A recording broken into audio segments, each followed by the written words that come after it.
Hello everyone! For today's video po is gagawa po tayo ng chicken cordon bleu. Unang gagawin natin is i-flatten po natin yung ating chicken breast na pinipare. Yan po siya, flatten na po yan. And then after natin ma-flatten is mag-add po tayo ng konting seasoning. Yung nilagay ko po dito na minamassage po sa ating chicken breast is seasoning po siya, ginisa, flavoring mix at saka konting black pepper po. So yan po, at konting salt, konti lang. So massage muna natin yan. So yan po yung ating dapat ma-flatten po natin. You can use the rolling pin. So ito naman yung ham natin is sweet ham. Lagay natin sa gitna yung ating sweet ham.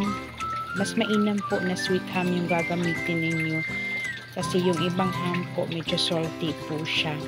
So yan naman po yung ating cheese na ilalagay sa gitna. And then before pala ako nag-flatten ng ating chicken breast is meron na itong cling wrap sa ilalim para madali na lang po yung ating pag-wrap. So yan po siya.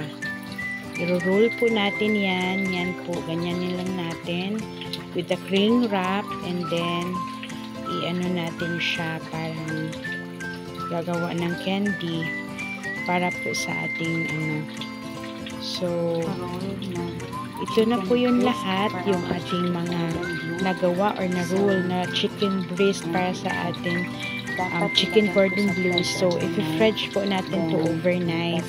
Then kung gusto nyo po na lutuin kinabukasan, mag-prepare na lang po kayo ng breading nito, which is itlog, cornstarch at saka or harina at saka breadcrumbs. So yan po siya.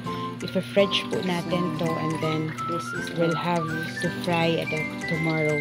So kailangan po maka-fridge overnight para magsiksik yung chicken breast natin and the ham. So today naman, pasensya na po kung hindi ko na ipakita yung breading, pero ang nilagay ko lang nito is dinip ko po siya sa itlog, tapos sa harina, then dip sa itlog, then sa sa breadcrumbs. So ganun lang po, hindi ko na video.